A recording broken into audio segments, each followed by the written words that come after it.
Good evening. नमस्कार सभी को। Good evening sir. Good evening. Start कर रहे हैं हम क्लास को। थोड़ा सा एक दो रिक्वेस्ट मेरे पास आई थी कि सर थोड़ा सा ये रिपीट कर देंगे आप जो भी चल रहा था हमारा 5 मिनट के लिए। वैसे तो मैं करता ही हूँ स्टार्टिंग में थोड़ा सा शुरू शुरू की जो क्लासेस रहती हैं, क्योंकि अभी तो हम बेस ही बना रहे हैं। मान के चलिए अभी हमने कोर्स स्टार्ट किया ही नहीं है। अभी तो हम उस लेवल पे चीजों को लेके आ रहे हैं जहां हमें चाहिए। तो देखिए, इलेक्ट्रो होम्योपैथी ये तो सब मैं बता चुका हूँ। मेन चीज था कि हमारी जो ईएच रेमेडी है, जो ईएच रेमेडीज है, उनका जो सोर्स, इनका जो सोर्स है वो क्या है? प्लांट्स है। पेड़ पौधों से बनती हैं दवाइयां।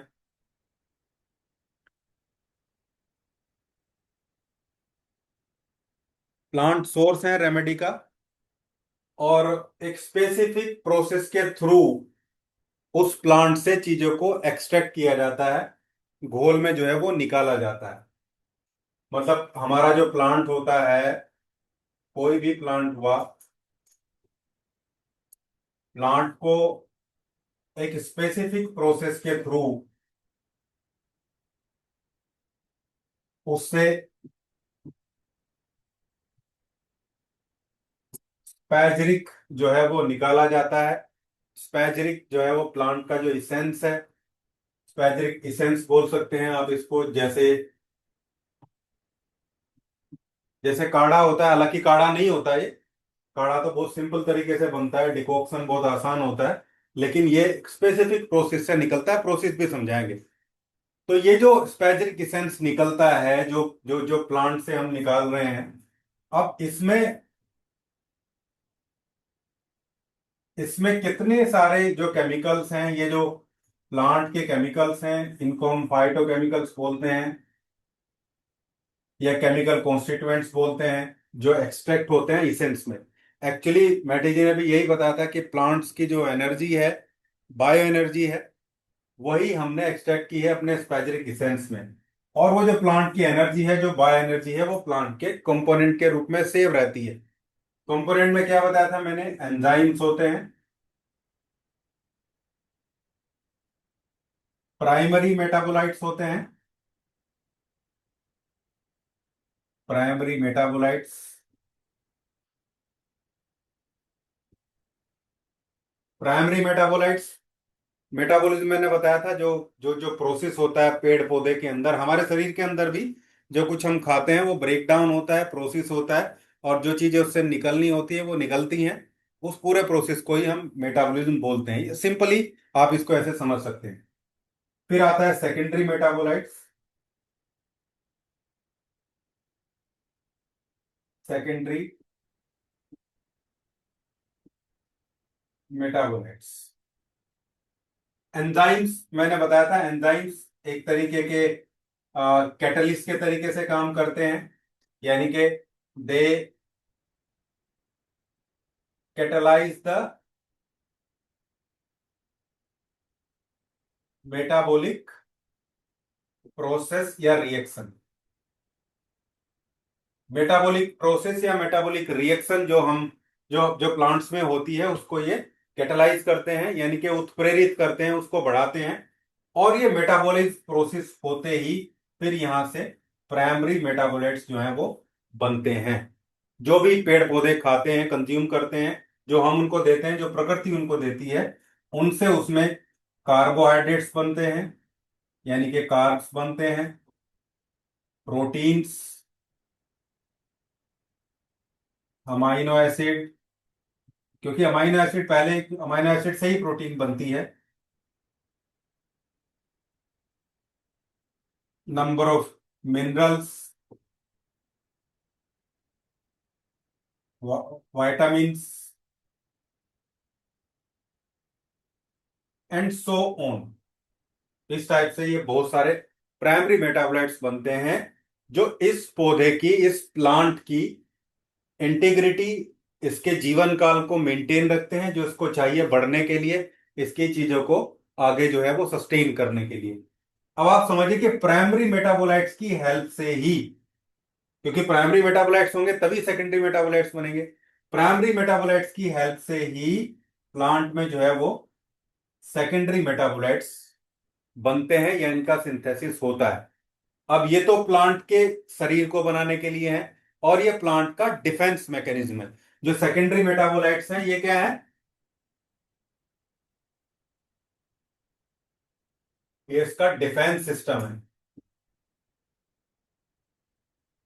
ये प्लांट्स को वायरस वायरस से, बैक्टीरिया से, बीमारियों से और कीट पतंगों से भी बचाता है। कुछ प्लांट्स में ऐसी चीजें भी होती हैं जो इंसेक्ट और पेस्टिसाइड, जो इंसेक्ट होते हैं, मतलब कीट पतंगे जो होते हैं उनको भी मारने का काम करते हैं। इवन वो इतने हार्मफुल हो सकते हैं कि ह्यूमन को भी वो नुकसान पहुंचा सकते हैं, उनसे निकलने वाले रेजिन्स या कोई स्पेसिफिक टाइप की ऐसी चीजें। किसी प्लांट में कांटे भी होते हैं, हालांकि वो मेटाबोलाइट नहीं है लेकिन उसका डिफेंस मैकेनिज्म ही है।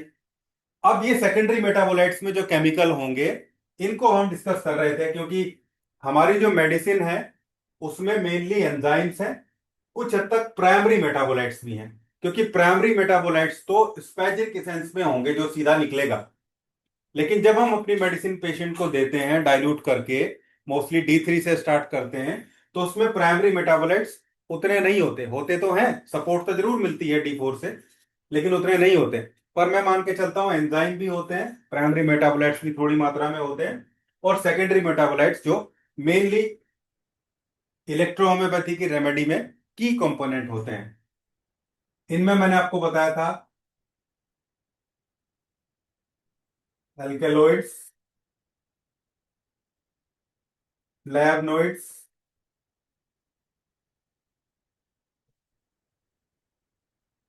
सैपोनिन,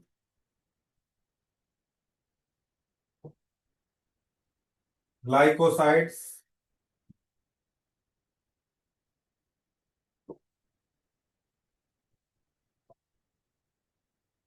ग्लाइकोसाइड्स, ग्लाइक स्पेलिंग थोड़ा रनिंग हैंड में लिखा गया,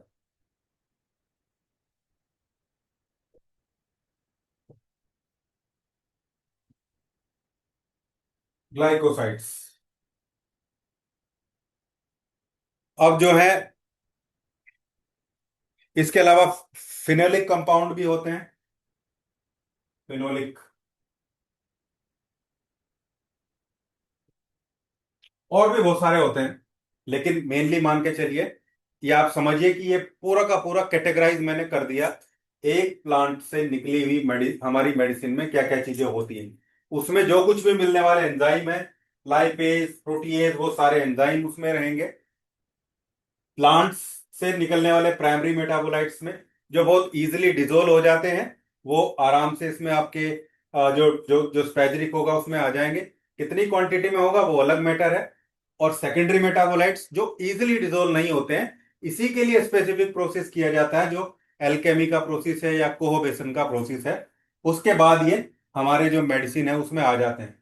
अब यहां इंपॉर्टेंट चीज आप देखिए जो मैंने समझाई थी, कि एंजाइम्स जो हैं,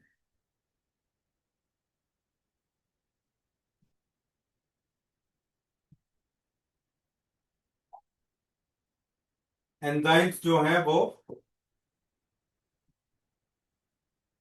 डिजोल्व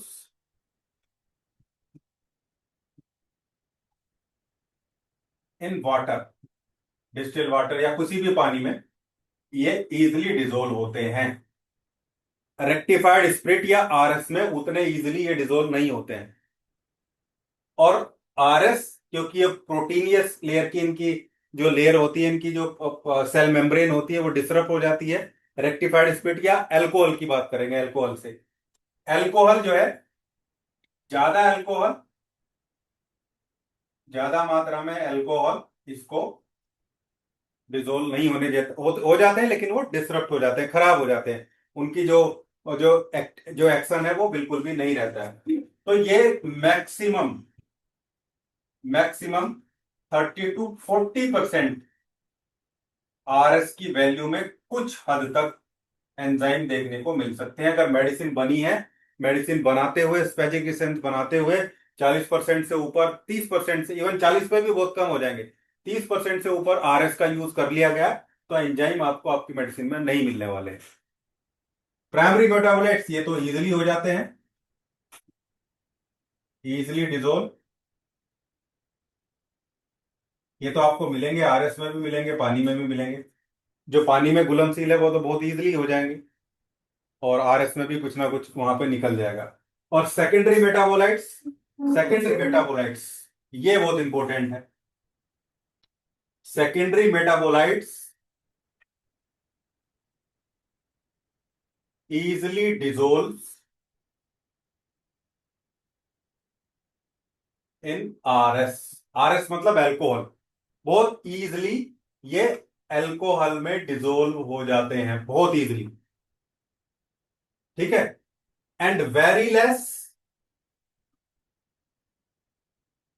लेस इन वाटर, पानी में ना के बराबर डिसोल्व होते हैं। यानी कि कोई इलेक्ट्रोपैथिक मेडिसिन को बनाते हुए अगर केवल डिस्टिल वाटर का यूज किया गया है तो उसमें एंजाइम खूब होंगे, प्राइमरी मेटाबोलाइट्स भी खूब होंगे, एल्कोलेट्स जो असली मेडिसिनल, और केवल एल्कोलेट्स ही नहीं, फ्लेवोनोइड्स, कुछ सेपोनिन भी, ये भी कुछ हद तक थोड़ा बहुत इनको आरएस अल्कोहल चाहिए डिजोल्व होने के लिए, लेकिन स्पेसिफिकली एल्कोलेट्स की मैं बात कर रहा हूं। मोस्ट पोटेंट कंपाउंड जो होता है प्लांट का वो एल्कोलेट होता है, खासकर नर्वस सिस्टम पे काम करने वाली जो मेडिसिन होती है और स्टीरॉयड की तरह काम करने वाली जो मेडिसिन होती है वो उनमें एल्कोलेट होते हैं। तो प्योर आरएस में बनी दवाइयां में ये वाला पार्ट नहीं होगा, प्योर डीडब्ल्यू में बनी में ये ये एल्कोलेट्स नहीं होंगे। तो एक बैलेंस बना के किया जाता है जब मेडिसिन बनाते हैं, उसमें इस तरीके से किया जाता है कि थोड़ा आरएस नेचुरली बन जाए, या हम थोड़ा उसमें चीनी वगैरह ऐड ऑन कर दें। चीनी से भी अल्कोहल जो है फर्मेंटेशन के टाइम बन जाता है। वो अलग प्रोसेस है, जब मेडिसिन का मैं बताऊंगा कि कितने टाइप से बनाई जाती है वो तब उसको बताऊंगा। फिलहाल ये एक सिंपल सा चार्ट मैंने बनवाया आप लोगों के लिए ताकि बार बार रिपीट ना करना पड़े और सब चीजें एक जगह आ जाए। आप स्क्रीनशॉट ले सकते हैं इसका, अदरवाइज मैं इसको पेज को ऊपर भी करके फिर आगे बढ़ रहा हूँ। कल हमने मतलब जो लास्ट क्लास थी हमने एल्कोलेट्स के बारे में सीखा था। एल्कोलेट्स कितने टाइप के होते हैं, बहुत सारे टाइप के एल्कोलेट हैं, जैसे एट्रोपिन है, जैसे स्ट्रेचिन है, और जैसे एक्ोनिटीन है, जैसे मॉर्फिन है, ये सब एल्कोलेट हैं, अलग अलग प्लांट में पाए जाते हैं, नर्वस सिस्टम पे काम करते हैं। फिर फ्लेवोनोइड्स बताए थे मैंने, फ्लेवोनोइड्स मोस्टली इम्यूनिटी बूस्टिंग का काम करते हैं, और जो ऑर्गन्स होते हैं उनको डिस्ट्रक्टिव वे में जाने से रोकते हैं, यानी कि डिस्ट्रक्शन को रोकते हैं ऑर्गन के, और रीजेनरेशन को प्रमोट करते हैं फ्लेवोनोइड्स। ऐसी डिजीज जिसमें ऑर्गन का डिस्ट्रक्शन हो रहा है, फ्लेवोनोइड्स बहुत इंपॉर्टेंट रोल प्ले करते हैं। इसके भी अलग अलग टाइप थे, वो भी मैंने आप लोगों को कल बताए थे, जैसे कर्सेटीन, रूटीन, कैमीफेरोल, एपिजेनिन, ये बहुत इंपॉर्टेंट फ्लेवोनोइड्स हैं जो आगे हम जब प्लांट पढ़ेंगे तब आपकी समझ में आएगा कि हाँ सर ने बताया था एपिजेनिन, और इस प्लांट में एपिजेनिन है या कर्सेटीन है। एपिजेनिन, कर्सेटीन और कैमीफेरोल, ये तो ज्यादातर प्लांट में रहते हैं तीनों। और जिसमें ल्यूटेलिन भी होता है और रूटीन भी होता है, वो बहुत बढ़िया जो है एंटीऑक्सीडेंट होता है, क्योंकि ये बहुत अच्छे एंटीऑक्सीडेंट होते हैं फ्लेवोनोइड्स। चलिए खैर, अब ये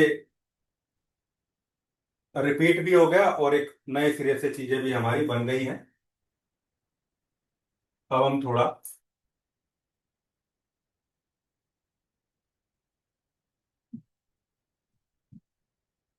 आगे बढ़ते हैं। फोकस खराब हो गया, इसको सही कर लेते हैं। फ्लेवोनोइड्स और एल्केलॉइड्स डिस्कस हो गए थे। अब एक और इम्पोर्टेंट जो कंपोनेंट होता है प्लांट के अंदर वो है सेपोनीन। सेपोनीन को डिस्कस करेंगे। सेपोनीन बहुत पोटेंट टाइप का, पोटेंट मतलब बहुत जरूरी आप बोल सकते हैं। सेपोनीन ये सेकेंडरी मेटाबोलाइट्स है, और बहुत सारे प्लांट्स में देखने को मिलता है। हालांकि ये भी ग्लाइकोसाइड टाइप का कंपोनेंट ही होता है। और जिस जिस प्लांट में, जिस पौधे में बहुत अच्छे क्वांटिटी में सेपोनिन होते हैं, उस प्लांट को पानी के साथ घोलने पे थोड़ा फोम उसमें बनता है, झाग उसमें बनता है। मतलब जिस जिस प्लांट में झाग बन रहे हैं अच्छे तरीके से, आप समझिए, मतलब नॉर्मल प्लांट को घोलने से भी झाग बन रहे हैं, फोम बन रहे हैं, तो वो समझिए कि उसमें सेपोनिन अच्छी मात्रा में। दूसरा, सेपोनिन जिसमें अच्छी मात्रा में होगा,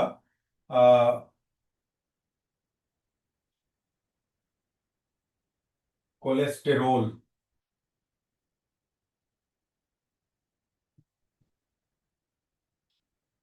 लोअरिंग इफेक्ट।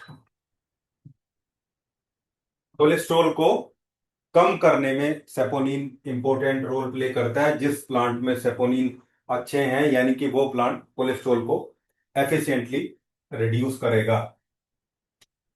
अलग अलग टाइप के सेपोनिन जो है वो हो सकते हैं, जैसे डायसोजेनिन। अब मैं नाम लिख रहा हूं, जैसे बाकी के लिखे थे। डायसोजेनिन,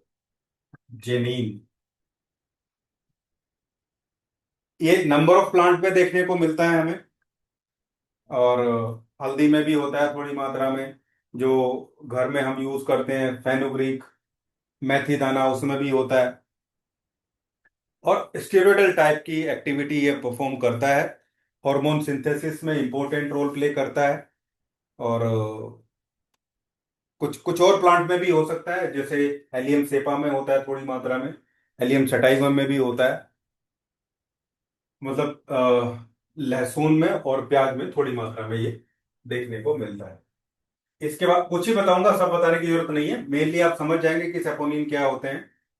दूसरा है जिनसेनोसाइड, जेन सेनोसाइड। ये स्पेसिफिक सेपोनिन है जो जिनसिंग में मिलता है।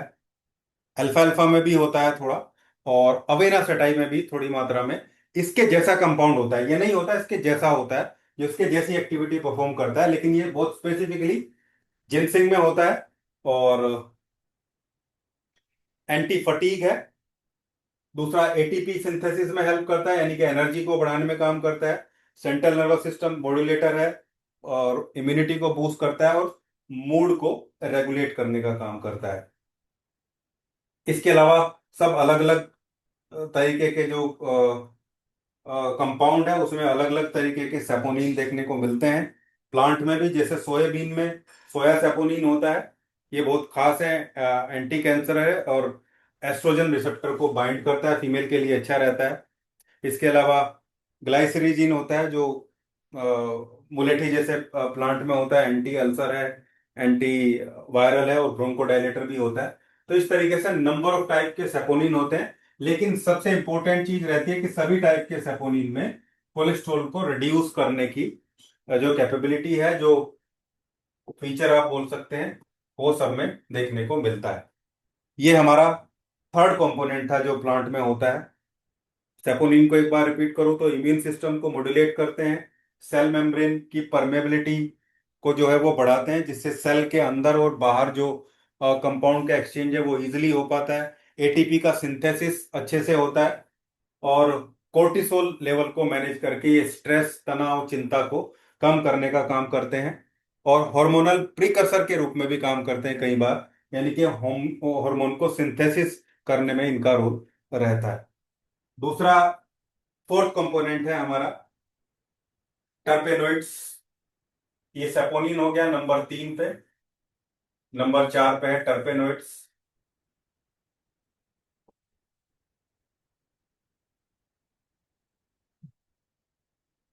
देखो, याद रखना, बहुत जरूरी चीजें मैं आपको पढ़ा रहा हूं। ये सब जब आप देख रहे हैं, ये फार्माकोलॉजी का, फार्माकोलॉजी का पार्ट होता है। और हमारे जो समकक्ष डिग्री है, या हमारे जैसी जो जैसे बीएचएमएस हो गया, जैसे बीएमएस हो गया, बीएमएस और बीएचएमएस में तो खासकर ये चीजें पढ़ाई जाती हैं। प्लांट के प्राइमरी मेटाबोलाइट्स, सेकेंडरी मेटाबोलाइट्स भी। जो लोग आप में से कुछ एक दो लोग हैं ऐसे जो बीएचएमएस हैं, उन उन लोगों के टाइम पे अगर ये रहा होगा तो जरूर बताया गया होगा। अभी फिलहाल तो ये सब सारी चीजें हैं। अभी आप देखते हैं कि ये भी प्लांट स्पेसिफिक होते होते हैं, जैसे मेंथोल, टर्पेनोइड्स है जैसे मेंथोल। हालांकि जरूरी नहीं है कि ये पुदीना में ही हो या पिपरमिंट में ही हो। ऐसे कई सारे प्लांट हमारे पास भी आएंगे जिसमें थोड़ी मात्रा में मेंथोल देखने को मिलेगा। ये कूलिंग इफेक्ट देता है और नेजल कंजेशन को रिमूव करता है, हम सब लोग जानते हैं। यूकेलिप्टस ग्लोबुलस में भी ये थोड़ी मात्रा में मेंथोल हमें देखने को मिलता है। और मेंथोल क्या है? टर्पेनोइड्स है। टर्पेनोइड एक बहुत ही बायोएक्टिव कंपाउंड है, जो कंपाउंड होता है जो बहुत सारी चीजों को मैनेज करता है, लेकिन फ्रेग्रेंस भी इसमें रहती है। डिफेंस मैकेनिज्म में ये रोल प्ले करता है, नंबर ऑफ मेडिसिनल प्रॉपर्टीज में होती है, खासकर रेस्पिरेटरी प्रॉब्लम के लिए बहुत जरूरी होता है। लेकिन इसके अलावा भी कुछ टर्पेनोइड्स ऐसे हैं जो इससे अलग एक्टिविटी भी परफॉर्म करते हैं, जैसे लिमोनिन होता है। ये भी हमारे बहुत सारे प्लांट में है, इलेक्ट्रोपैथी के प्लांट में, जो सिट्रस प्लांट हैं, जिनके प्लांट के पत्तियां, लीव्स खट्टे हैं या फल खट्टे हैं, उन सब में लिमोनिन होगा। और ये डिफेंस मैकेनिज्म के लिए बहुत अच्छा है, इम्यूनिटी को बूस्ट करने के लिए बहुत अच्छा है, क्योंकि ये एक अच्छा एंटीऑक्सीडेंट होता है, एंटीवायरल होता है, और एंजाइम एक्टिविटी को भी ये डिटॉक्स करने का काम करता है। इसके अलावा आर्टेमिसिनी,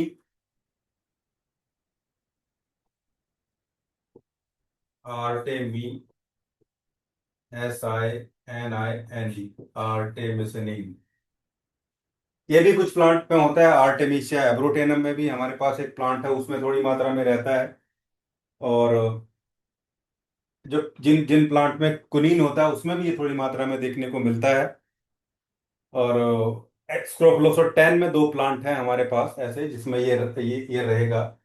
और ये antiviral, anti malarial activity perform करता है, इम्यूनिटी को बूस्ट भी करता है। इसके अलावा भी और अलग अलग टर्पेनोइड्स हो सकते हैं। जब हम पढ़ेंगे प्लांट में, तो वहां जरूरी नहीं कि हम स्पेसिफिक पढ़ें। हम ये बोल देंगे कि भाई इस प्लांट में टर्पेनोइड्स होते हैं जो इस प्लांट को एंटी एक्सीडेंट, एंटी कैंसरस या एंटी वायरल प्रॉपर्टी प्रोवाइड करते हैं।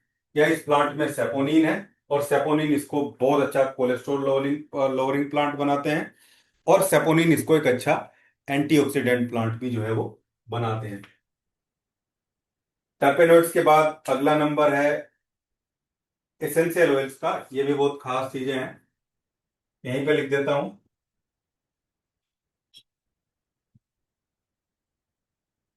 एसेंशियल ऑयल एक्सटर्नल एप्लीकेशन के लिए बहुत खास है।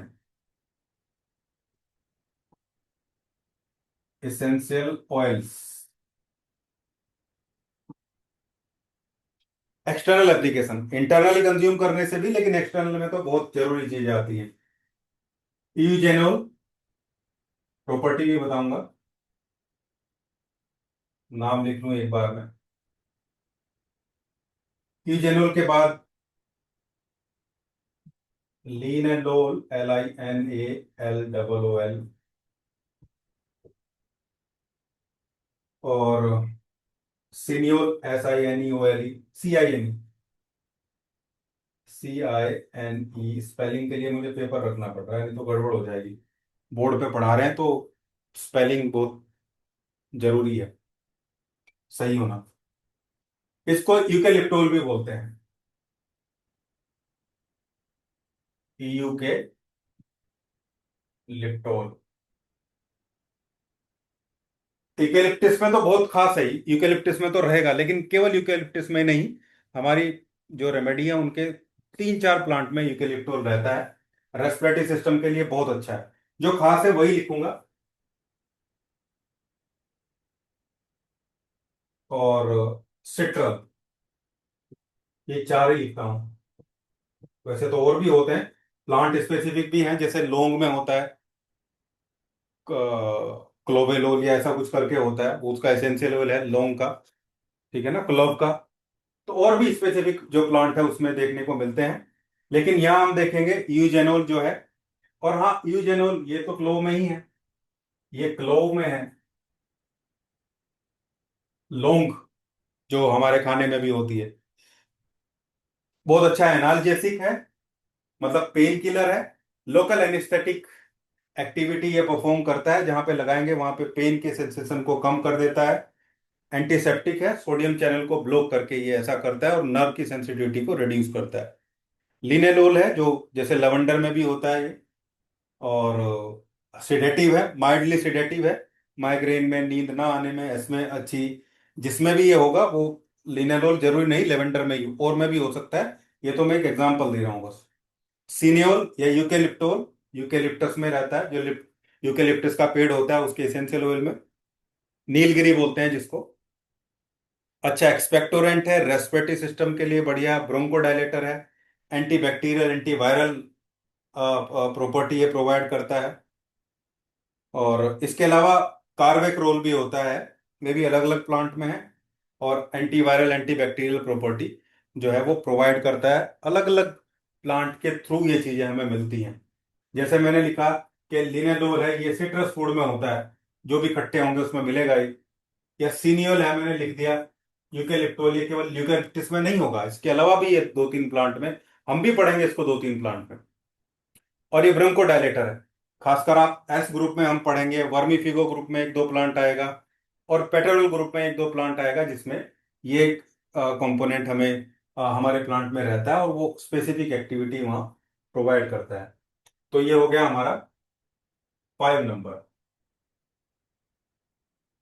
कुछ इंपॉर्टेंट जो सेकेंडरी मेटाबोलाइट्स हम पढ़ रहे हैं उसमें 5th नंबर हमने अभी जो है वो किया है।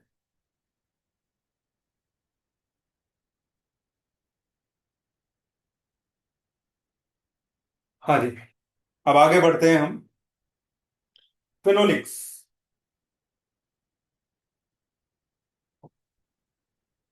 6 नंबर पे फिनोलिक्स।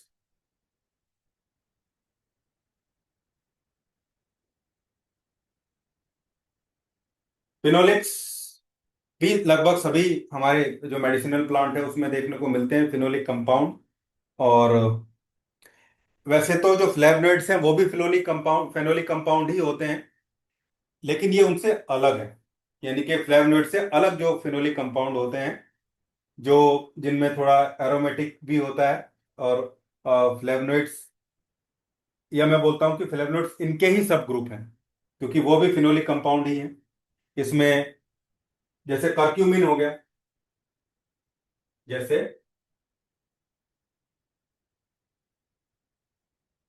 कर्क्यूमिन हो गया, कर्क्यूमिन हल्दी में होता है और फिनोलिक कंपाउंड है।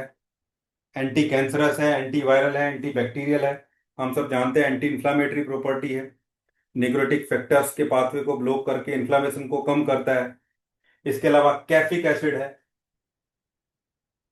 ये भी बहुत सारे प्लांट में रहता है। कैफिक,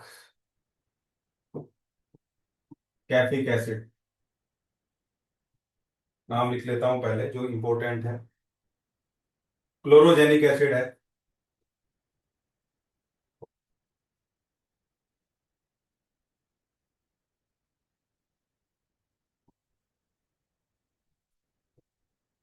और गैलिक एसिड है। ये सब मैंने पढ़ा है, अभी जो सुबह वाला बैच चल रहा है बेसिक वाला, उसमें सब में मैं पढ़ा रहा हूँ, सारे प्लांट में बता रहा हूँ, इसमें क्लोरोजेनिक एसिड है, इसमें गैलिक एसिड है। और बस ये तीन चार इंपॉर्टेंट है। कर्क्यूमिन के बारे में मैंने आपको बताया। कैफिक एसिड ये बेसिल में, कॉफी में, इसके अलावा भी बहुत सारे हमारे प्लांट में भी देखने को मिलेगा। बहुत अच्छा एंटीऑक्सीडेंट है। देखो फ्लेवनोइड्स की तरह फिनोलिक एसिड भी एंटीऑक्सीडेंट है।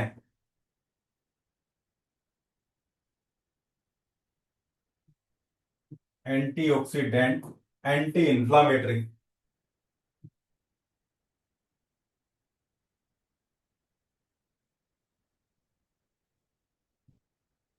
ये प्रॉपर्टी ये रखते हैं फ्लेवनोइड्स की तरह, लेकिन ये उनसे अलग है, यानी कि इनका एक्सट्रैक्शन अलग होता है। जब एंटी आइडेंटिफिकेशन होगी तो ये अलग मिलते हैं, अलग ग्रुप आप इसको बोल सकते हैं, और वो इसी का सब ग्रुप है।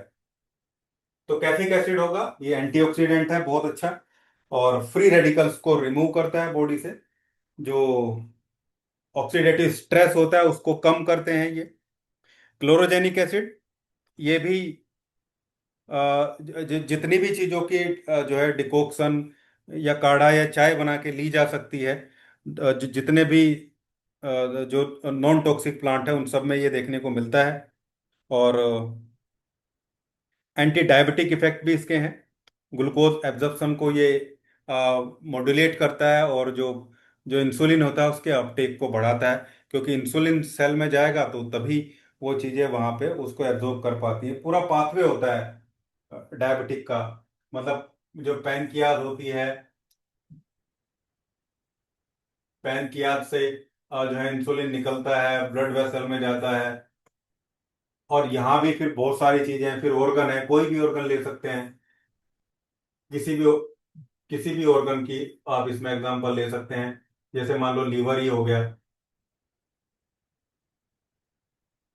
लीवर ही हो गया। अब लीवर में कोई चीज कैसे जाएगी, वो उसके रिसेप्टर के थ्रू जाएगी। हर जगह रिसेप्टर रिसेप्टर लगे हुए होते हैं। तो यहाँ पे बहुत जरूरी हो जाता है इंसुलिन का अच्छे से काम करना। इंसुलिन अच्छे से काम करेगा तो ये ग्लूकोज जो है वो वहां पे ऑर्गन में पहुंचेगा, फिर ग्लाइकोजेनेस से ये उससे एनर्जी बनाएगा। लेकिन इंसुलिन अच्छे से नहीं होगा, यहाँ पे रिसेप्टर अच्छे से काम नहीं करेंगे, तो वो ब्लड में ही घूमता रहेगा और ब्लड शुगर बढ़ जाएगी। तो ये एंटी डायबिटिक के तरीके से भी ये प्लांट जो है काम करते हैं, जिन प्लांट में जो है क्लोरोजेनिक एसिड अच्छी क्वांटिटी में पाया जाता है। ऐसे बहुत सारे हैं। रस एरोमेटिका एक प्लांट है जो C17 में होता है। हमारे पास C17 एक रेमेडी है, उसमें रस एरोमेटिका होता है। उसमें अच्छी क्वांटिटी में क्लोरोजेनिक एसिड होता है, कैफिक एसिड भी होता है, और एक अच्छा एंटी डायबिटिक इफेक्ट जो है उससे हमें मिलता है। इसके बाद गैलिक एसिड है। गैलिक एसिड भी सिट्रस फूड में देखने को मिलता है। हमारे उसमें भी कई सारी रेमेडी है। डीएनए प्रोटेक्टिव एक्शन परफॉर्म करता है, एंटीऑक्सीडेंट है, anti microbial property. Anti microbial मतलब, माइक्रोबियल क्या होते हैं? वायरस, बैक्टीरिया, फंगस, पैराजाइट्स, कीड़े, जैसे पेट में होने वाले कीड़े जैसे स्केबीज, स्किन में खुजली हो जाती है। ये सब क्या है? ये सब बाहर से आने वाले लोग हैं, और इन्हीं को माइक्रोबियल बोलते हैं। और इनको जो मारेगा या इनको जो रोकेगा वो क्या हो जाएगा? इनका एंटी हो जाएगा, यानी कि एंटी माइक्रोबियल। हाँ, ये हमारा हो गया phenolic compound. Essential oil, phenolic compound, एल्कोलेट हो चुका है ऑलरेडी। अब इंपॉर्टेंट चीज जो हमारी बची है, ग्लाइकोसाइड्स। ग्लाइकोसाइड्स।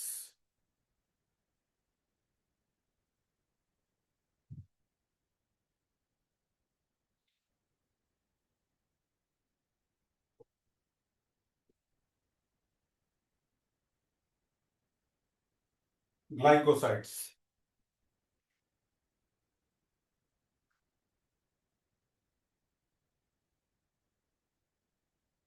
ग्लाइकोसाइड्स जो है वो कार्डिक प्रॉब्लम में भी इम्पोर्टेंट रोल प्ले करते हैं, और जो हार्ट की रिदम को मेंटेन करना। हालांकि कुछ ग्लाइकोसाइड अलग एक्शन के भी होते हैं, माइल्डली लैक्सेटिव भी होते हैं। जैसे सेना होता है। सेना लगभग सभी चूर्ण जो आते हैं कॉन्स्टिपेशन के उनमें डाला जाता है। होम्योपैथिक भी जितनी टैबलेट हैं लैक्सेटिव के तरीके से उन सब में भी सेना होता है। तो सेना में भी एक ग्लाइकोसाइड होता है, एंथ्रोक्विनोन उसको बोलते हैं। और कार्डियक नाम का एक ग्लाइकोसाइड होता है। जैसे डिजिटली से एक दवाई होती है होम्योपैथी में, ये हार्ट रेट को और कॉन्ट्रैक्टिलिटी को मैनेज करती है। इसके अलावा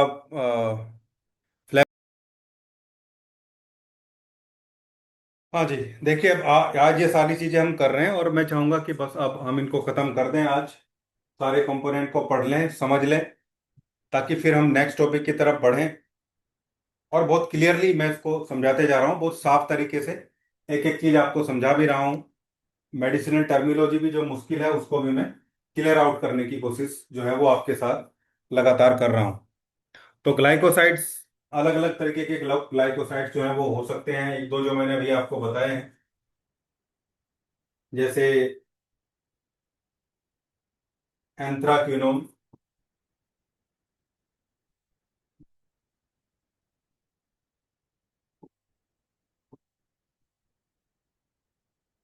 और जैसे रूटीन एक फ्लेवनॉइड होता है, वैसे रूटीन एक ग्लाइकोसाइड भी है। हालांकि इसका केमिकल कंपोजिशन थोड़ा सा अलग है। इसको फ्लेवनॉइड ग्लाइकोसाइड बोलते हैं, इसको बोलेंगे फ्लैवनोइड ग्लाइकोसाइड,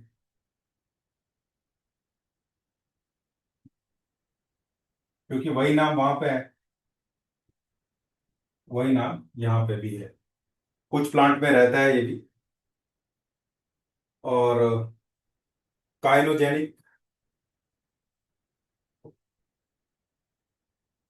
CAYNO, काइनोजेनिक,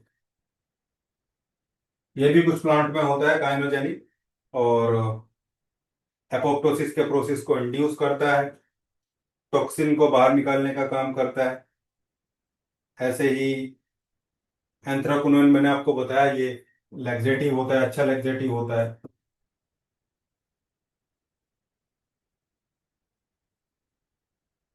बाकी ये कार्डिक मॉड्यूलेशन, लैक्सेटिव इफेक्ट और टॉक्सिटी, टॉक्सिटी को रिमूव करने में जो ग्लाइकोसाइड्स हैं वो काम आते हैं, यानी कि एंटी टॉक्सिक रेमेडी के तरीके से ये काम करते हैं। हार्ट्स पे बहुत स्पेसिफिक एक्शन है, जिस जिस प्लांट में जितने अच्छे ग्लाइकोसाइड होंगे वो उतना अच्छा हार्ट के लिए जो है वो रहता है। इसके बाद नेक्स्ट इंपॉर्टेंट हमारा आता है टेनिन्स। टेनिन्स में ऐसी कोई कैटेगरी बताने की जरूरत नहीं है, टेनिन को मैं ऐसे ही समझा दूंगा आपको। टेनिन ये भी लगभग हमारे सभी प्लांट में है। पॉलीफिनोलिक, लार्ज मोलिक्यूल के पॉलीफिनोलिक कंपाउंड है। और मोस्टली एस्ट्रिंजेंट होते हैं ये जो है नेचर में।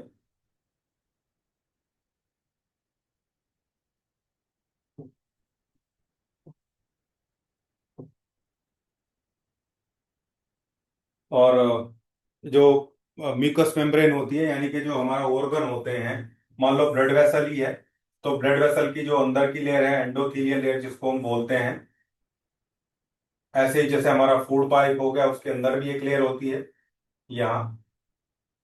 तो इसी में एक लेयर होती है म्यूकस मेम्ब्रेन। और वहां से जो म्यूकस है वो सिक्रेट होता रहता है चीजों को आगे बढ़ाने के लिए, पास आउट करने के लिए। और भी म्यूकस के बहुत सारे काम होते हैं। तो जो म्यूकस मेम्ब्रेन है जो ऑर्गन के अंदर है उसको सूथिंग इफेक्ट प्रोवाइड करती है, मतलब उसको रिपेयर करने में ये रेमेडी जो है, जो टेनिन्स है वो हेल्प करते हैं। और एंटी डायरियल भी होते हैं, इंटेस्टाइनल म्यूकोजा को भी रिपेयर करते हैं, एंटीऑक्सीडेंट भी होते हैं। और और भी नंबर ऑफ बेनिफिट इनके जो है वो देखने को मिलते हैं, लेकिन मोस्टली जो मैंने आपको बताया स्ट्रिंजेंट है और सूथिंग इफेक्ट प्रोवाइड करते हैं। रिपेयर करने में, ऑर्गन को, इंटरनल ऑर्गन को रिपेयर करने में टेनिन का बहुत इंपॉर्टेंट रोल जो है वो होता है। इसके अलावा लिगंस को तो छोड़ देते हैं, बहुत ज्यादा वो नहीं है, लेकिन क्यूमेरिन को मैं आपको बता देता हूँ।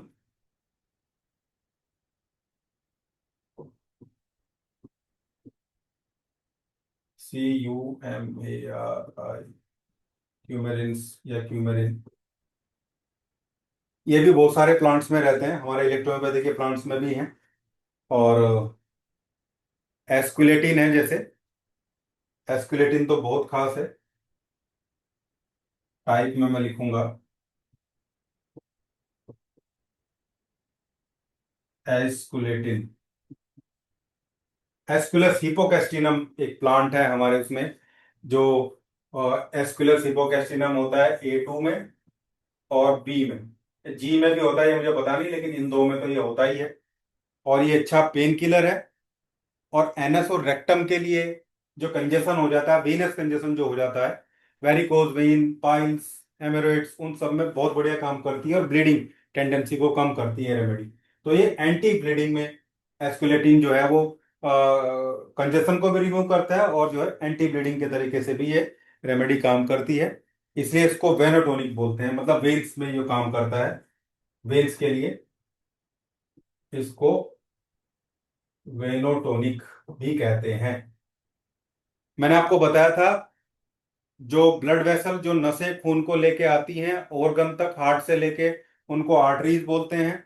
और जो नसें ऑर्गन से वापस हार्ट की लंग्स की तरफ लेके जाती हैं, जिनमें ऑक्सीजन नहीं रहता है, उनको वेन्स बोलते हैं। ठीक है। जैसे पैरों की नसें फूल जाती हैं जो आपको दिखते हैं ना, नीली नीली जितनी भी नसें आपके शरीर में जहां भी दिख रही है वो वेन्स हैं। वेन पर्टिकुलरली ऊपर रहती है स्किन में, इसलिए वो आराम से दिखती हैं। तो वेन्स में इन्फ्लामेशन होना, वेन्स में कंजेशन होना, वेन्स में वॉल लगी होती है बीच में। देखिए वेन को आप ऐसे समझिए, जो आर्टरी है उसमें तो ब्लड वेसल को पुश कर रहा है हार्ट, हार्ट जो है आर्टरी से ब्लड वेसल को आगे भेजता रहता है। लेकिन वेन्स में ऐसा नहीं होता। वेन्स में लगी होती है वाल्व, और ब्लड जो है जब ऊपर जाता है, डीऑक्सीनेटेड ब्लड ऊपर जाता है, एक वाल्व को खोल के ऊपर जाएगा तो ये बंद हो जाएगी, और फिर ब्लड यहाँ रुक जाएगा, फिर ऊपर जाएगा, ये बंद बंद हो जाएगी। यानी कि ये ऊपर जाता रहता है, नीचे वाल्व बंद हो जाती है ताकि वापस ना आए, और फिर ऊपर जाता है, फिर वापस। तो कई बार ये वाल्व की प्रॉब्लम हो जाती है, जिससे खून रुकने लगता है, नसों में फूल जाती है, मोटी हो जाती है। लेकिन ये प्रोसेस होता कैसे है? ये जो ब्लड वेसल है ना, इन पे बाहर से प्रेशर पड़ता है और ये ऐसे पिचक जाती है, इसको बोलते हैं कॉन्ट्रैक्शन। फिर वो प्रेशर रिलीज होता है, फिर ये ऐसे हो जाती है। यानी कि जब वो डायलेट होंगी, ऐसे चौड़ी हो जाएंगी, तो ब्लड उनमें आ जाएगा। फिर जब वो पिचकेंगी तो वाल्व बंद हो जाएगी, ब्लड ऊपर फेंक दिया जाएगा। ये कॉन्ट्रैक्शन एक स्पेसिफिक, एक क्या बहुत सारे होते हैं, लेकिन एसिटिल कोलाइन नाम का एक जो है वो न्यूरोट्रांसमीटर होता है, वो मसल के कॉन्ट्रैक्शन में बहुत इंपॉर्टेंट रोल प्ले करता है। और जो नर्व होती है, जो नर्व होती है ना, नर्व अलग चीज है और ब्लड वेसल अलग चीज है। देखिए नर्व से ब्लड नहीं जाता, नर्व से इंपल्स जाते हैं, इलेक्ट्रिकल इंपल्स। जैसे मैंने बोर्ड को छुआ, ये गर्म है, तो मुझे पता चला ये गर्म हो गया। फिर मैंने इसको छुआ, ये इसी में थोड़ा ठंडा हो रहा है, तो ये पता चला ये ठंडा है।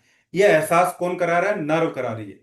इसमें ब्लड नहीं है, ब्लड तो अंदर है, जो ब्लड की वेसल चल रही है। उनका काम तो न्यूट्रिशन देना है, ऑक्सीजन को सप्लाई करना है, खराब चीजों को वापस लेके आना है। ये जो सेंस है ये नर्व से मिलती है।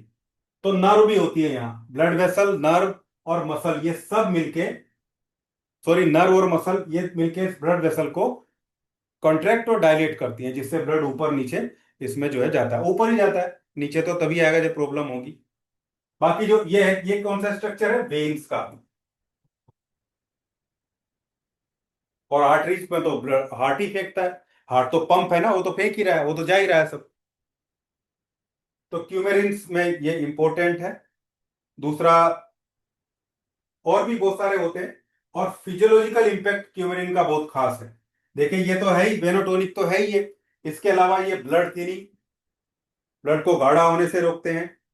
वस्कुलर वॉल की स्ट्रेंथ बढ़ाते हैं, यानी कि ब्लड वेसल की जो वॉल होती है ये, इसको मजबूत करते हैं क्यूमेरिन्स।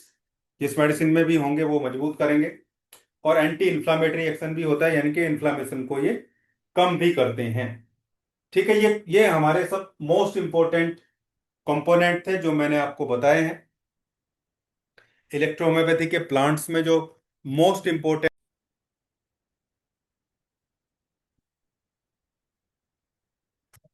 चलो खैर, पता नहीं ये दोबारा ना चल जाए। देखते हैं क्या कुछ गड़बड़ ना हो गई। मेरा हाथ लग गया नीचे, लैपटॉप नीचे लेके आना था मुझे, क्योंकि अब मैं थोड़ी देर बैठना चाहूंगा। सारे मेन कंपोनेंट्स मैंने आप लोगों को समझा दिए हैं, जो प्लांट में होते हैं, जो हमारी रेमेडी में होते हैं।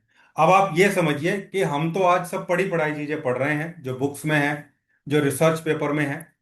लेकिन मैटी जी ने इतने साल, 150 साल पहले कितना स्टडी किया होगा किस प्लांट में।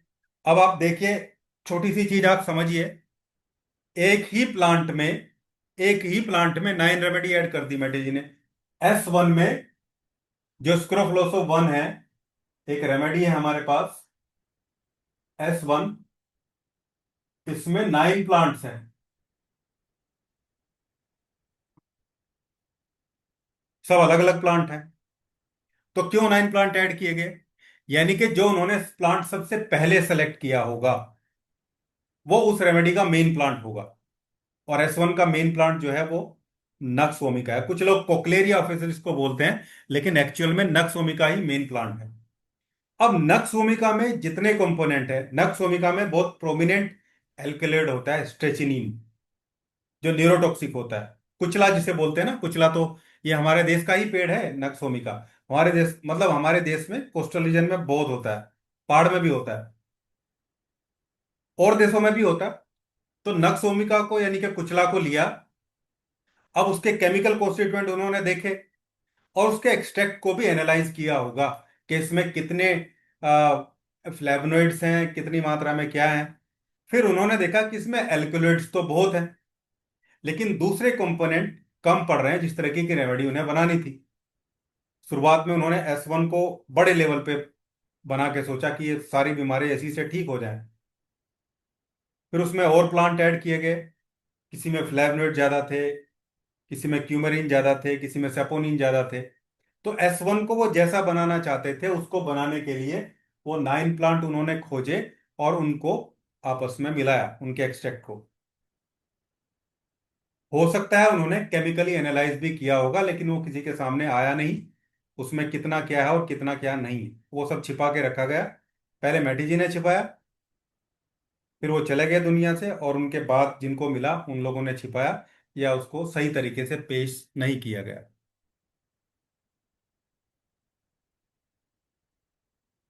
तो इस तरीके से हर एक रेमेडी हमारी बनी है जिसमें एक मेन प्लांट है।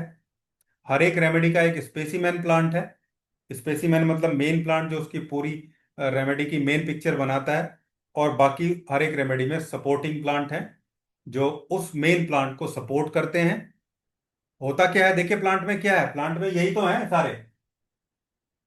अब फ्लेवनोइड है, मान लो कैमीफेरोल है एक प्लांट में और दूसरे प्लांट में भी कैमीफेरोल है, दोनों को मिलाएंगे तो कैमीफेरोल की वैल्यू बढ़ जाएगी। या एक प्लांट में रूटीन है और एक में रूटीन नहीं है, जब दोनों प्लांट को डालेंगे तो सॉल्यूशन में रूटीन भी आ जाएगा। मतलब रूटीन एक में था नहीं, दूसरे में है। इस तरीके से केमिकली रेमेडी को जो है वो बनाया गया है। और इसी तरीके से इलेक्ट्रोहोम्योपैथी को हमें समझना चाहिए। पहले तो मेडिसिन को समझना ही जरूरी है ना। मेडिसिन से पहले सोर्स समझना जरूरी है, सोर्स क्या है, कैसे उसको बनाया गया, उसमें क्या चीजें होती हैं। उसके बाद फिर मेडिसिन को समझना जरूरी है। जब रेमेडी समझ में आ जाएगी, मेडिसिन मतलब रेमेडी समझ में आ जाएगी, बस फिर तो कुछ बचता नहीं है। और रेमेडी को समझने का तरीका भी बिल्कुल इतना इजी मैंने रखा है। एक रेमेडी एक एक पिक्चर से, एक एक फ्रेम से आपको क्लियर हो जाएगी। बाकी तो बहुत कुछ पढ़ेंगे। अब जब हम स्क्रोफलोसो 1 के 9 प्लांट्स पढ़ेंगे, नक्स ओमिका को ही जब मैं पढ़ाऊंगा उसी दिन आपको पता लग जाएगा कि किस हाइट पे, किस लेवल पे आप लोग जाने वाले हैं। ना कोई इंस्टीट्यूट, ना कोई कॉलेज जहाँ से आप लोग अपना डिप्लोमा वगैरह कर रहे हैं वो उस लेवल पे पढ़ाएंगे, ना वो पढ़ा सकते हैं। अभी पिछले साल ही मैंने 2 कॉलेज वालों पे एक्शन लिया है, केस तो नहीं किया। एक मध्य प्रदेश में था, वो लोग अपने स्टूडेंट को मेरी बुक दे रहे थे मेरे से बिना पूछे। पता नहीं बाइंडिंग करा रहे थे, क्या क्या करा रहे थे। मुझे तो किसी ने बताया ऐसे ही कि सर आपकी बुक है और ये बुक जो है वहाँ हम पढ़ रहे हैं, वहाँ हमें दी जा रही है, और हमसे इतने पैसे उन्होंने लिए हैं। और उन्होंने, इंस्टीट्यूट वालों ने मेरे से एक एक बुक मंगाई थी, ये छिपा के कि हम इंस्टीट्यूट चलाते हैं, सिंगल किसी पर्सन से। फिर नंबर मिला, मैं समझ गया, फिर मैंने मेल करी उनको।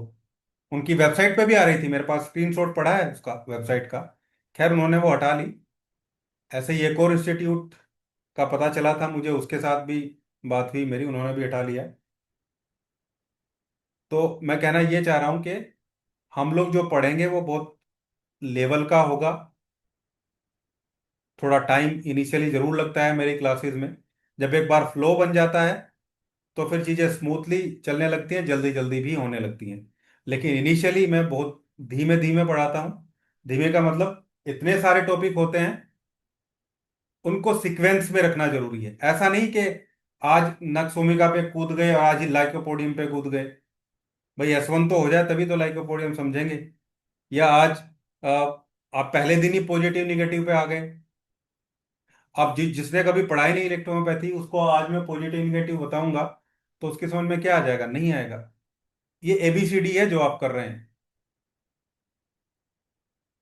जब करिकुलम बनेगा तो ये फार्माकोलॉजी, फार्मेसी, फार्माकोलॉजी का बेसिक ये फर्स्ट ईयर में ही आएगा। पैथोलॉजी भी आती है फर्स्ट ईयर में ही। और लास्ट में फर्स्ट ईयर के, जैसे होम्योपैथी होती है, लास्ट में जाके थोड़ा सा मटीरिया मेडिका स्टार्ट किया जाता है। थोड़ा बहुत, वो भी बहुत ज्यादा नहीं। नहीं तो एनाटॉमी, फिजियोलॉजी, पैथोलॉजी, बायोकेमिस्ट्री और फार्मोलॉजी, फार्मेसी, फार्माकोलॉजी, ये सब चीजें फर्स्ट ईयर में रहती हैं ज्यादातर। हाँ जी, तो ये अपने प्लांट के सभी मेटाबोलाइट्स थे। नेक्स्ट टॉपिक तो अभी मैं शुरू नहीं करूंगा क्योंकि वो पूरा नहीं होगा।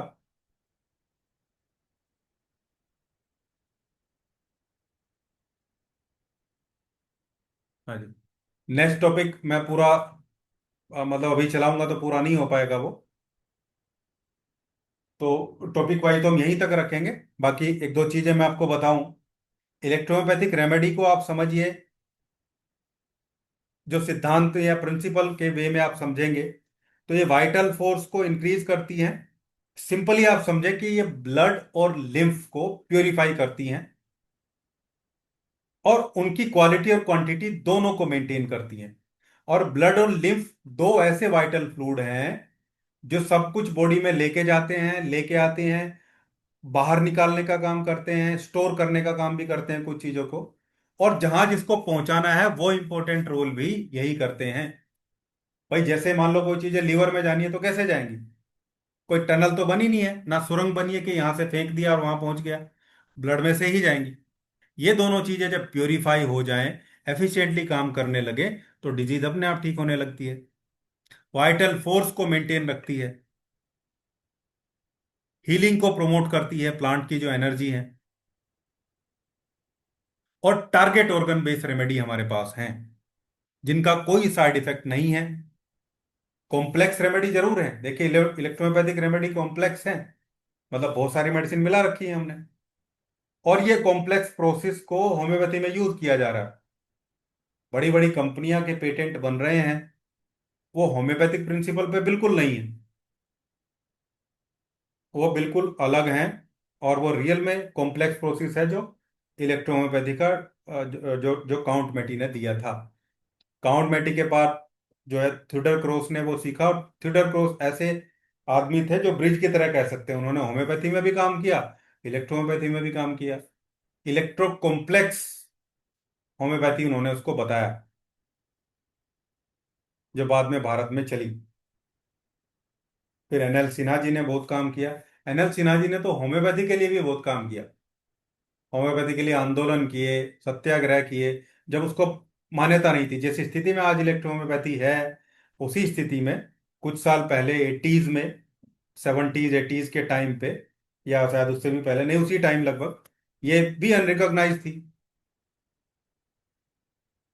ऐसे ही फादर मूलर ने एस्टेब्लिश किया, टूडर क्रॉस ने एस्टेब्लिश किया, तो कुछ चीजें चलती थी बस। लेकिन और एक बात बताऊं, भारत में उसी टाइम इलेक्ट्रोहोम्योपैथी भी चल रही थी। एनएल सिन्हा जी को अगर पता होता ये अलग अलग हो जाएंगी तो शायद इलेक्ट्रोहोम्योपैथी को मान्यता उसी टाइम मिल सकती थी या होम्योपैथी से भी पहले मिल सकती थी।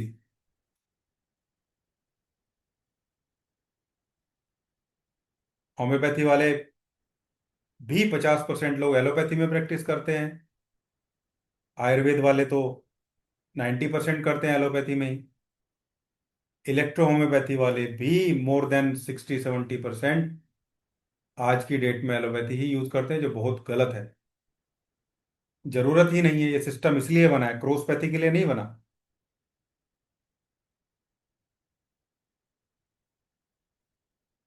तो आप लोग भी एथिक्स को मेंटेन रखेंगे, आगे लीगल चीजों को मेंटेन रखेंगे।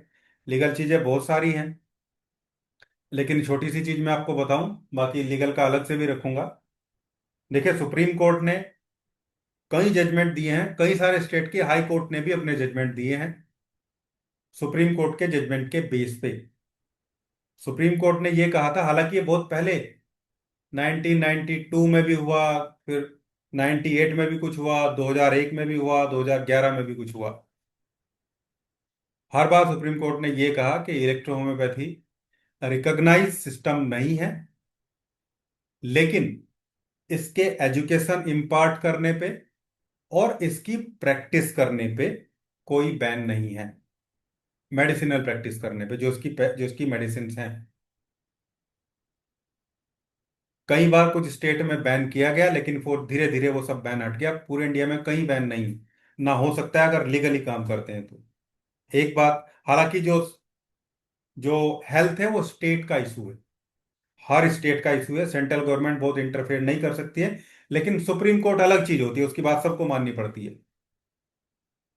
सुप्रीम कोर्ट के गाइडेंस पे एक उस इसके बेस पे ही प्राइवेट बिल भी आया, 2-3 बार आया। वो बिल पास भी हुआ एक बार, और एक कमेटी भी बनाई गई, आईडीसी, इंटर डिपार्टमेंटल कमेटी। अभी भी वो भंग नहीं है, अभी भी वो चल रही है। कोविड में ऑनलाइन मीटिंग भी हुई, उससे पहले ऑफलाइन भी होती थी। कोविड के बाद उन्होंने बहुत सारा डेटा मंगाया ऑर्गेनाइजेशन से कि आप हमें अपनी फार्माकोपिया दीजिए, आपने क्या काम किया है वो दीजिए, आपकी मेडिसिन कैसे बनती है वो दीजिए, अपने लिटरेचर प्रोवाइड कराइए। और पूरा ट्रक भर भर के उनके पास डॉक्यूमेंट जो है वो भेज दिए गए हैं।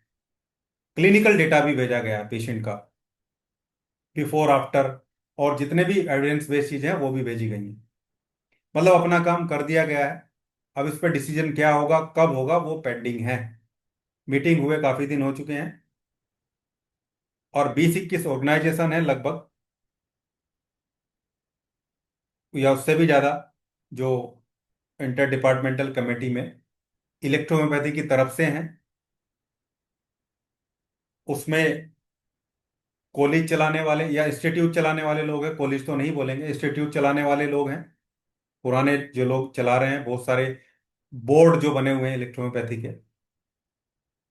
दवाई बनाने वाली कंपनीज हैं, फार्मेसी जो, जिनकी मैन्युफैक्चरिंग यूनिट है।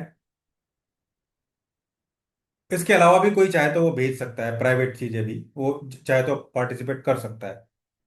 लेकिन गवर्नमेंट की तरफ से शायद बीएम कटोच उसके अध्यक्ष हैं, डॉक्टर हैं वो भी।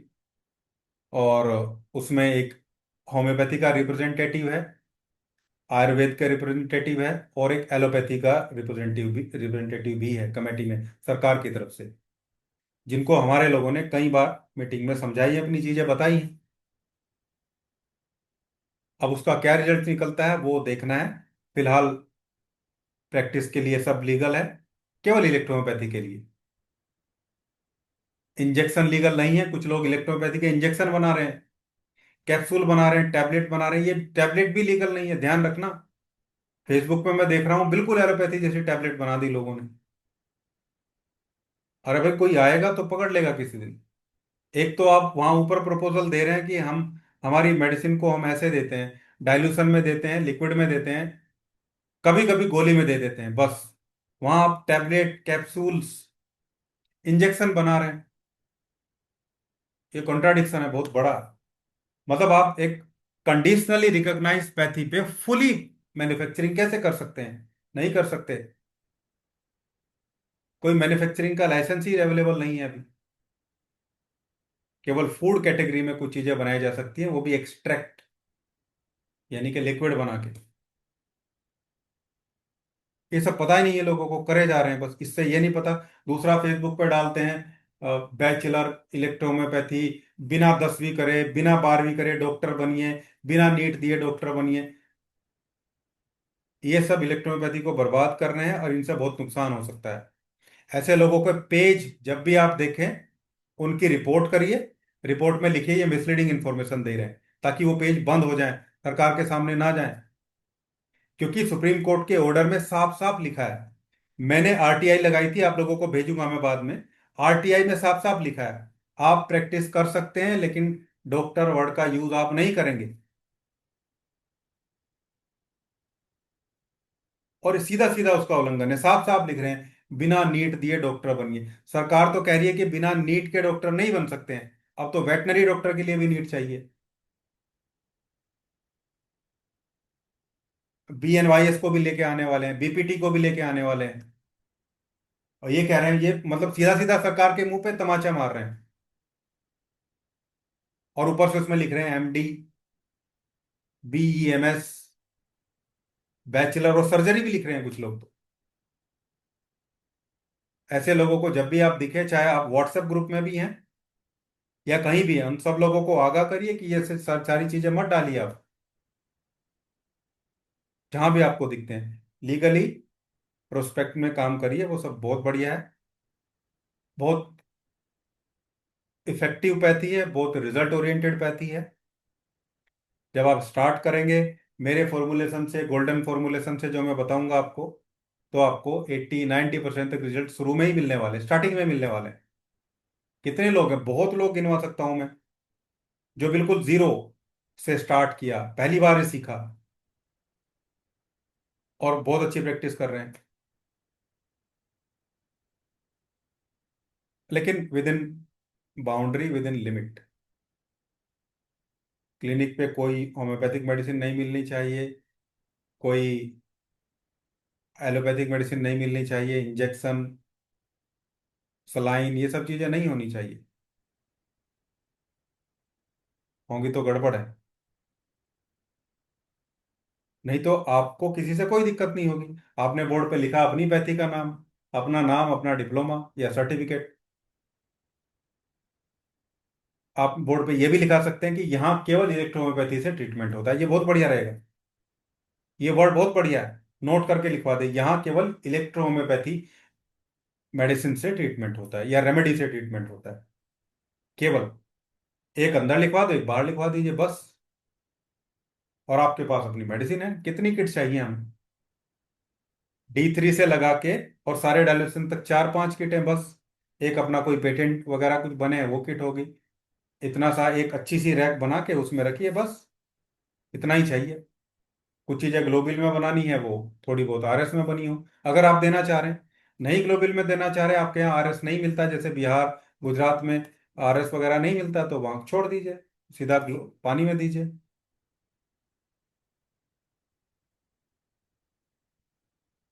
और पेन कॉम्प्रेस जरूर रखिए, बताऊंगा मैं अभी। जो तो वो तो लगाते ही आराम कर देता है, 10 सेकंड के अंदर आराम हो जाता है। किसी को चिढ़ाइए मत,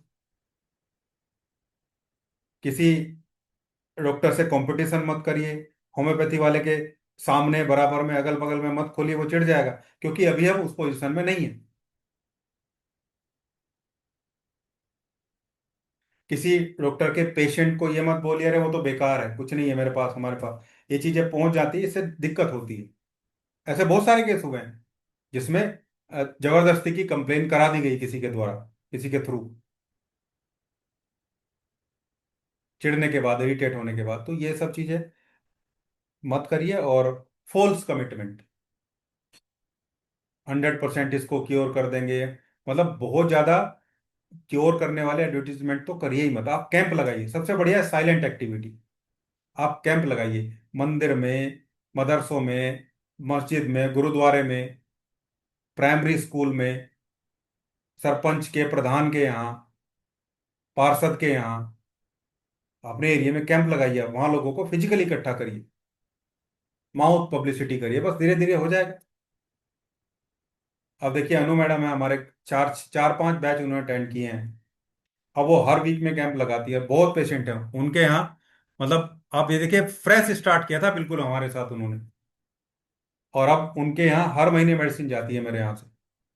इतना फ्लो है पेशेंट का। अगर कोई 10-15 पेटेंट D3 बेस के हर महीने मंगा लेता है, तो आप समझिए 1 से 20-30 पेशेंट देखे जाते हैं एक CC से।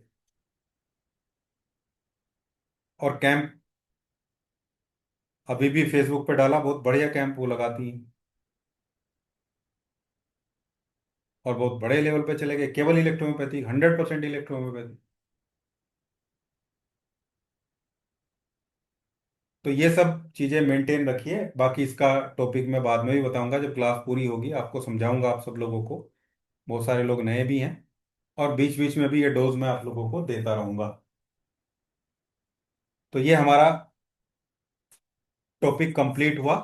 प्लांट के केमिकल कॉन्स्टिट्यूएंट्स, मेटाबोलाइट्स मैंने आपको बताया कौन कौन से हैं, क्या एक्शन रहता है उनका। अब नेक्स्ट टॉपिक हम शुरू करेंगे, वो भी इसके साथ जो अटैच होगा, और जिसके लिए बहुत ज़्यादा दिमाग पे जोर नहीं डालना पड़ेगा, इजीली चीज़ें समझ में आ जाए। फिलहाल हमने समझा है अब तक इलेक्ट्रोहोम्योपैथी क्या है, उसका बेस क्या है, किन पैरासेल्सिस के प्रिंसिपल पे चली है, और उसका सोर्स प्लांट है और प्लांट में क्या क्या होता है। अभी डिजीज ट्रीटमेंट फॉर्मूला मेडिसिन इनकी तो बात ही नहीं चली है, उसमें तो बहुत टाइम लगने वाला है अभी। हो सकता है और आज हमारी थर्ड क्लास है, हो सकता है और हमें 3 क्लास ऐसे ही लग जाए बेसिक वाले पोर्शन में ही, और लगेंगी, मुझे पता है 10 क्लास तक लग जाती हैं कई बार। एक्चुअल पे हमें जाने पे टेम्परामेंट भी ऐड करेंगे तो, और करेंगे उसको बताऊंगा तो है ही खैर में, क्योंकि वो है इलेक्ट्रोपैथी के सिलेबस में तो उसको समझाना तो पड़ेगा ही।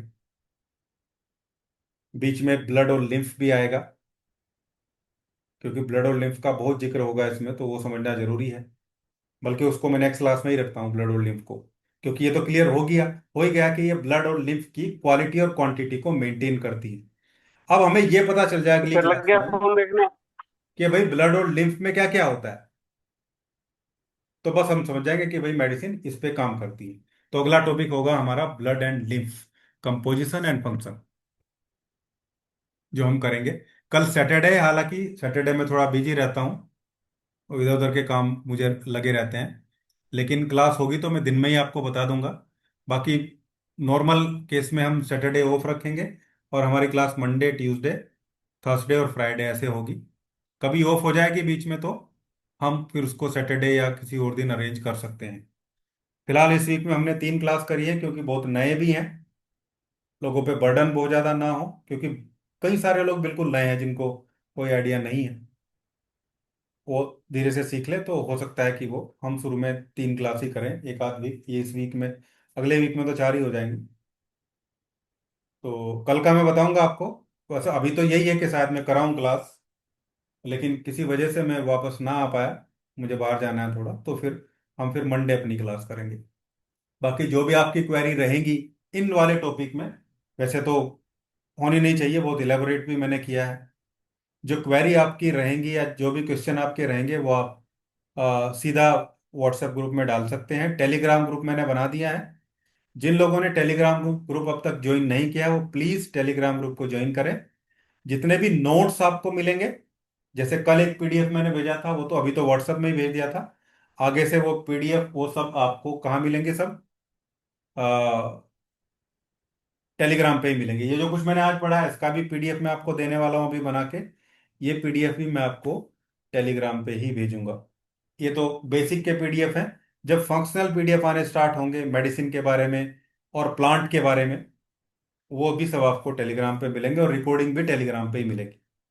उसका रीजन है क्योंकि टेलीग्राम पे डेटा लंबे टाइम तक रहता है, व्हाट्सएप में डिलीट हो जाता है। तो ये परमानेंट रहने वाला डेटा है हमारा सारा, इसलिए टेलीग्राम पे ही मैक्सिमम चीजें रहेंगी। चलिए खैर आज इतना ही रखते हैं, नेक्स्ट क्लास में मिलते हैं। समझ में आ रहा होगा आप लोगों की। एक ग्रुप में, व्हाट्सएप ग्रुप में थोड़ा सा फीडबैक मुझे मिल जाएगा तो आइडिया लग जाएगा। सब लोग जो लाइव हैं वो अपना थोड़ा बहुत लिखेंगे, जितना कुछ हुआ है आज की पहली क्लास में, कितना आपकी समझ में आया है, या कुछ आप लोग चीज चाह रहे हैं थोड़ी बहुत, तो वो देखते हैं। गुड नाइट, नमस्कार। सर हाँ जी।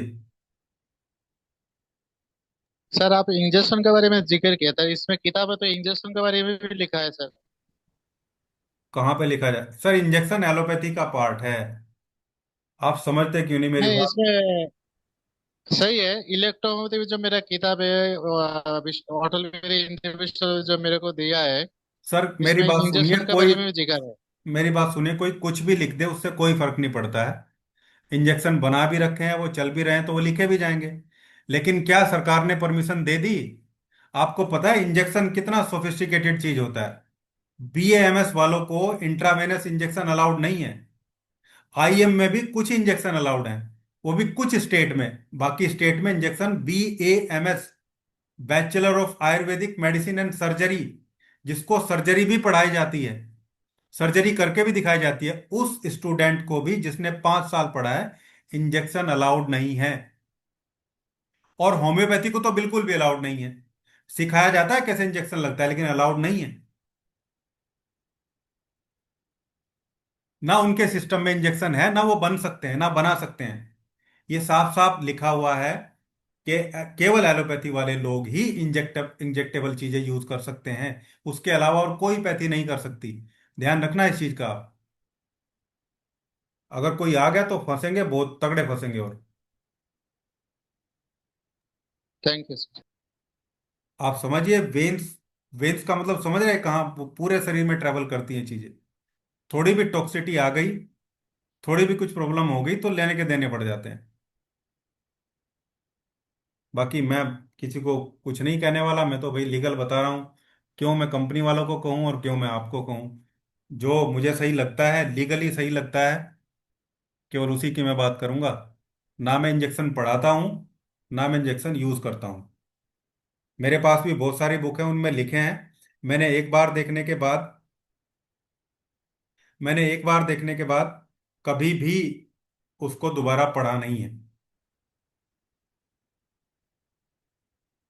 बाकी आपकी मर्जी है। मैं तो आपका वेल विशर हूँ। हम सब लोग फैमिली मेंबर हैं, एक दूसरे को सही सलाह देंगे। चलिए ठीक है, नेक्स्ट क्लास में मिलते हैं। Good night.